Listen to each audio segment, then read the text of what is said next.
¿Qué tal? Buenas tardes. 2 menos 10 de la tarde. Comenzamos hablando del Parlamento, que hoy ha comenzado las reuniones previstas por el presidente de Canarias con los distintos grupos presentes en la Cámara Regional para hablar del Pacto para la Reactivación Social y Económica de Canarias. El Parlamento ultima los detalles para el Pleno que se celebrará mañana. Uno de los temas que se ha abordado el presidente del Parlamento y el presidente de Canarias. Ambos, además, han hablado de la reunión que el presidente canario mantuvo en la tarde de ayer con la ministra de Hacienda, tras la cual se acordó que Canarias pudiese usar el superávit para hacer frente a la crisis económica y social que se ha abierto como consecuencia de la crisis sanitaria de la COVID-19. También en el encuentro se ha analizado cómo transcurrirá el pleno que se celebrará mañana en la Cámara Regional y que será un pleno diferente porque se realizará de forma telemática y presencial con 25 diputados.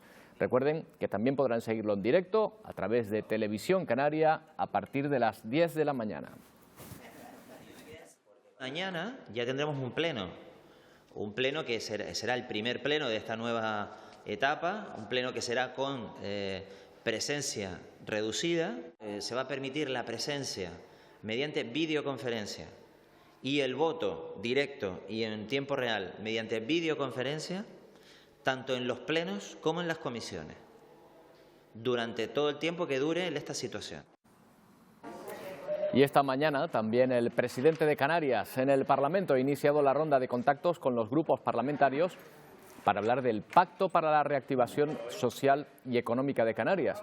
El último encuentro de esta mañana ha sido con el Grupo Popular y previamente también se ha reunido con el Grupo Socialista. Las reuniones continuarán esta tarde con Nueva Canarias y Sí Podemos Canarias. 627 casos activos permanecen en las islas, también el número de fallecidos se mantiene en los últimos días, 151, ninguno nuevo desde el día 8 de mayo. 3 contagios nuevos en 24 horas y 3 dados de alta, con lo que sumamos desde que se inició la pandemia 2.275 casos, se mantienen esos 151 fallecidos y vemos que sigue siendo la isla de Tenerife la que más casos presenta. Hay que mirar la situación en Fuerteventura, donde se ha diagnosticado un nuevo caso después de que no se registrara ningún positivo en la isla desde hace más de 3 semanas. Ahora mismo en la isla los casos activos son 2, aunque se ha llegado a acumular hasta 43 hasta el momento.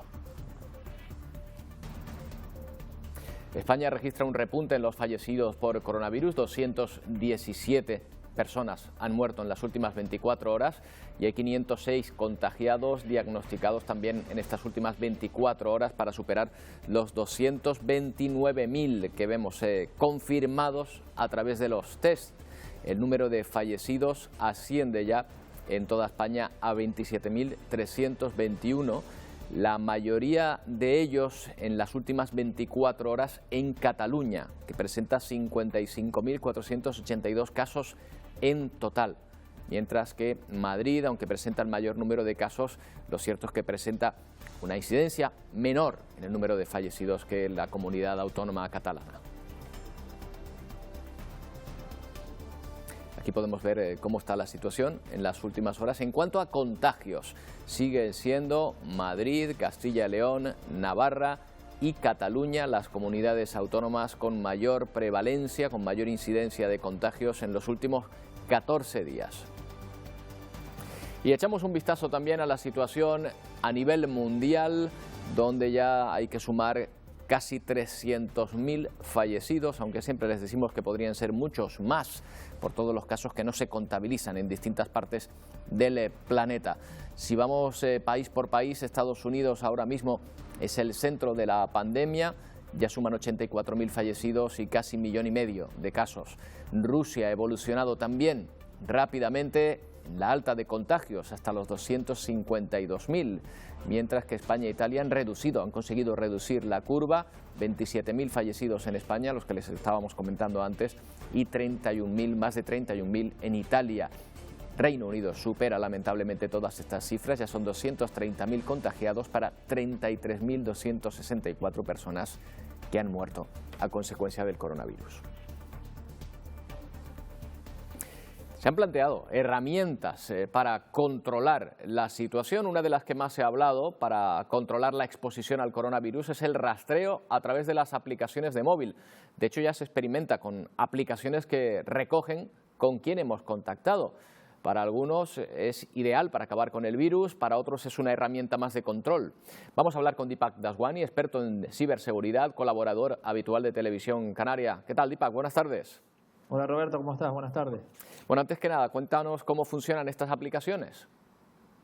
Bueno, se trata de diferentes tipos de aplicaciones dependiendo del uso al que se le quiera dar, porque en el pasado se habló del uso de aplicaciones para intentar monitorizar que los ciudadanos cumplieran el estado de alarma cuando empezamos con el confinamiento, y ahora hablamos de aplicaciones cuyo objetivo es saber si una persona estaba en contacto con otra que pudiese ser contagiada, ¿no? Entonces, evidentemente, en este caso incluso se habla de aplicaciones que no utilizan la geolocalización, sino que se basen a lo mejor en la señal Bluetooth de los dispositivos móviles para en un radio identificar personas que puedan estar en contacto. Se supone que se trata de se persigue hacer aplicaciones que no invadan la privacidad de los usuarios y que a lo mejor generen unos códigos que tengan una vigencia temporal, por ejemplo 2 semanas, que es el tiempo que duraría una cuarentena, supuestamente, para que tu dispositivo registre todos los identificadores de personas con los que has estado en ese ratio de proximidad, y si en algún momento uno resulta ser positivo, pues te dé una alerta. En este sentido se requiere la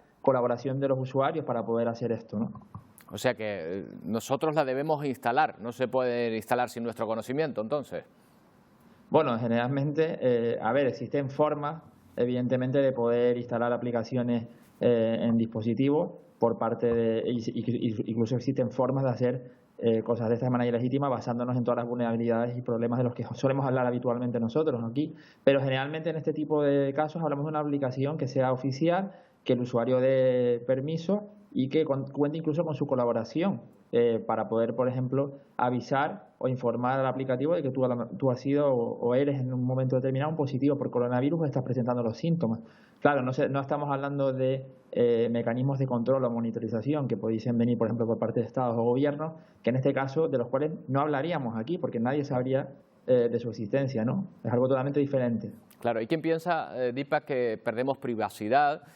Es algo que parece evidente, pero igual resulta que esa privacidad que ahora vemos tan apreciada ya la hemos perdido con otras aplicaciones que tenemos instaladas en el móvil. Bueno, claro, esto ya lo hemos hablado otras veces, es decir, los usuarios en muchos casos instalan aplicativos que están constantemente monitorizando su geolocalización y enviando estos datos a servidores de terceros, en muchos casos gigantes tecnológicos como Google, Apple, Facebook, Instagram o lo que sea. Por ejemplo, quien usa Google Maps, por defecto puede ser que habilite que Google Maps siga toda la información de nuestra geolocalización para facilitarnos información respecto a, por ejemplo, si vamos a perder un vuelo. Ahora no, sino cuando se podía volar. Pero bueno, en este sentido son cosas y casos de uso que ya se vienen haciendo durante mucho tiempo. No obstante, en este caso, reiterar que hay diferentes aproximaciones para hacer esto y todavía tenemos que ver cuáles son los diferentes tipos de aplicaciones que se ponen a disposición de los ciudadanos, dependiendo del país. Por otro lado, se está hablando en Europa de que las aplicaciones puedan tener interoperabilidad entre los diferentes países para pensar en un escenario en el cual ya todos nos podamos mover y que estas aplicaciones funcionen no solo en nuestro país, en nuestro territorio, sino cuando nosotros vayamos al extranjero, ¿no? Al final, cuanto mejor sea la tecnología que utilicemos, el objetivo, recordemos en este caso, es que no es monitorizar ni controlar a nadie, sino intentar que sea un mecanismo de ayuda para prevenir que ciudadanos se infecten, porque es el objetivo general de la sociedad a nivel mundial en esta pandemia, ¿no?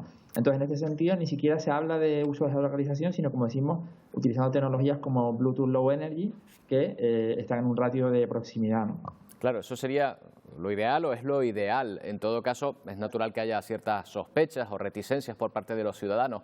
¿Se podría modular la información que prestamos con aplicaciones como esa?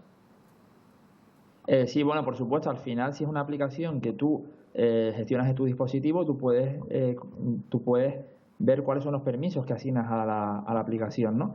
En este sentido, para que la aplicación funcionase tendrías que darle ese tipo de permisos. Recordemos que una cosa son datos personales, que si tú no los incluyes en el aplicativo no tienen por qué salir del dispositivo. Si tú a la aplicación le das permiso de conexión a internet, permiso de uso de Bluetooth y permiso de hacer llamadas o lo que sea, pues esos son los permisos que va a tener la aplicación, ¿no? Por otro lado, yo creo que hay mucha confusión entre los usuarios, porque claro, se habla de muchas cosas a la vez. Como digo, primero estábamos hablando de aplicaciones para controlar que la gente no se saltara el estado de alarma, ahora hablamos de aplicaciones de rastreo para ver si hemos estado cercanos a alguien que tenga el virus, ¿no? En este caso, luego hay otro tipo de aplicaciones, por ejemplo, cuando hemos hablado de que hemos recibido esa noticia de que Canarias va a ser el primer destino del primer vuelo que asegure que no hay ningún pasajero contagiado, esto se va a hacer con una herramienta que llaman pasaporte sanitario digital. En ese sentido es evidente que esos pasajeros tienen que estar totalmente identificados porque van a coger un vuelo y ese pasaporte sanitario digital tiene que tener nombre, apellido, información personal. Entonces, como digo, son casos de usos diferentes y muchas veces los ciudadanos, las personas, tendemos a mezclar unas cosas con otras. El objetivo de la aplicación en general es que se intente invadir la privacidad lo menos posible, pero ya sabemos que en el mundo de la seguridad siempre hay un compromiso entre la usabilidad y la privacidad. Claro. Y que, bueno, existen aproximaciones para poder hacer esto y se está trabajando desde todos los estamentos responsables para poder garantizar que las aplicaciones sean relativamente confiables en materia de privacidad, ¿no? Y que está bien plantearse, Deepak, la privacidad que nosotros queremos dar, pero a lo mejor conviene preguntarse la que hayamos dado a lo mejor sin saberlo. Pero bueno, queda para hablar de este asunto a medida que vayamos conociendo novedades y veremos cómo se activa esta situación finalmente. Gracias, Deepak Daswani, experto en ciberseguridad. Muchas gracias, Roberto. Un abrazo. Un abrazo. Bueno, vamos a ver cómo el Instituto Canario de Hemodonación y Hemoterapia hace un nuevo llamamiento a la población de todas las islas para que acudan a donar sangre ante la falta de suministro en los quirófanos de los hospitales públicos que han reiniciado la actividad en distintas especialidades. Se recomienda pedir cita previa y acudir solos a los puntos de extracción habilitados en todas las islas. Esta semana han puesto en marcha un nuevo punto en el municipio tinerfeño de Los Realejos para atender a los donantes de la zona norte de la isla. El Ayuntamiento de Los Realejos nos ha cedido este punto del centro de atención a las personas con discapacidad. La verdad que es un punto maravilloso, muy amplio, es cómodo para los donantes porque tienen aparcamiento fuera y la gente está viniendo con cita previa. El sector primario se ha convertido en un eje primordial para el desarrollo económico, motivo por el que la Consejería de Agricultura, Ganadería y Pesca, a través de las escuelas de capacitación agraria, quiere seguir reforzando su oferta formativa de manera telemática. 400 alumnos se benefician actualmente de estos cursos. Durante este estado de alarma, las escuelas agrarias refuerzan su oferta telemática, 8 cursos online y más de 400 personas matriculadas.